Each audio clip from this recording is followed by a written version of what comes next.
राजा हरिश्चंद्र की पौराणिक ऐतिहासिक कहानी। राजा हरिश्चंद्र सच बोलने और वचन पालन के लिए मशहूर थे। उनकी प्रसिद्धि चारों तरफ फैली थी। आर्षि विश्वामित्र ने राजा हरिश्चंद्र की प्रसिद्धि सुनी। वे स्वयं इसकी परीक्षा करना चाहते थे।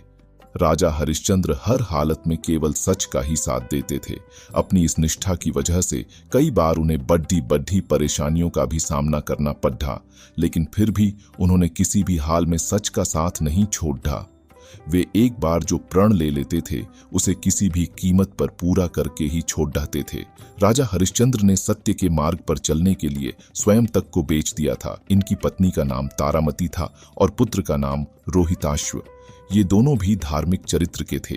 राजा हरिश्चंद्र ने यदि स्वप्न में भी वाग्दान कर दिया यानी वचन दे दिया तो भी पीछे नहीं हटते थे। आर्षि विश्वामित्र की शक्ति से राजा हरिश्चंद्र ने सपना देखा कि उन्होंने अपना सारा राज्यपाट विश्वामित्र को दान में दे दिया है। अगले दिन जब विश्वामित्र उनके महल में आए तो उन्होंने विश्वामित्र को सारा हाल सुनाया और साथ ही अपना राज्य उन्हें सौंप दिया। जाते जाते विश्वामित्र ने राजा हरिश्चंद्र से दान उपरांत दक्षिणा में 500 स्वर्ण मुद्राओं की मांग की।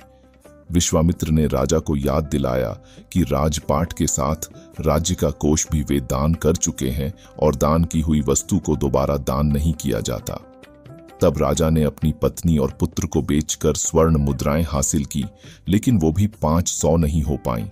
राजा हरिश्चंद्र ने खुद को भी बेच डाला और सोने की सभी मुद्राएं विश्वामित्र को दान में दे दी। अपनी मर्यादा को निभाया।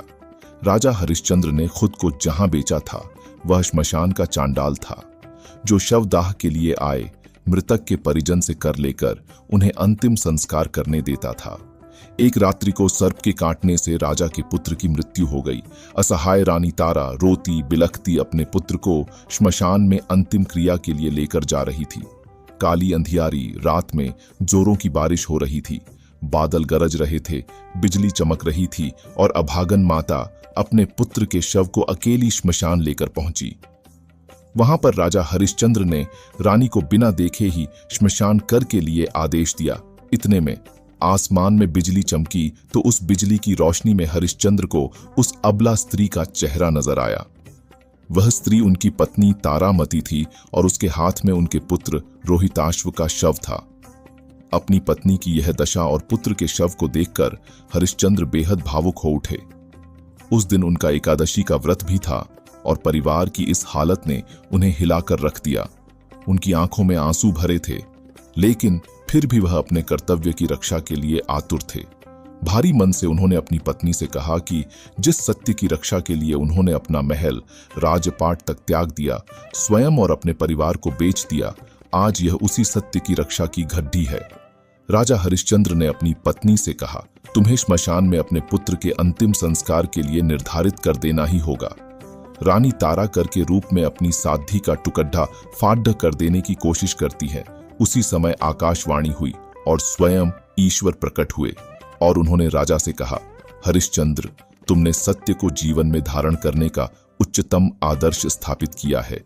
तुम्हारी कर्तव्य निष्ठा महान है। तुम इतिहास में अमर रहोगे।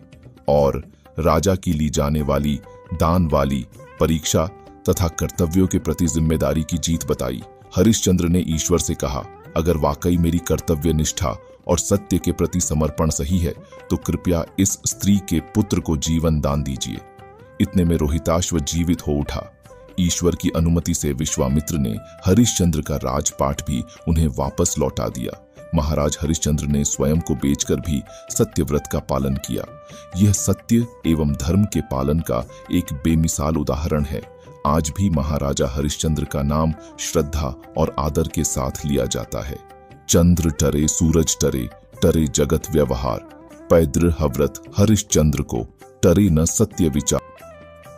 आज्ञान से भरी ऐसी ही और भी धार्मिक कहानियों को पढ़ने के लिए हमारे चैनल को सब्सक्राइब कर लीजिए। ऐसी पौराणिक कथाएं आपको कहीं नहीं मिलेंगी। जय सिया राम जी। धन्यवाद।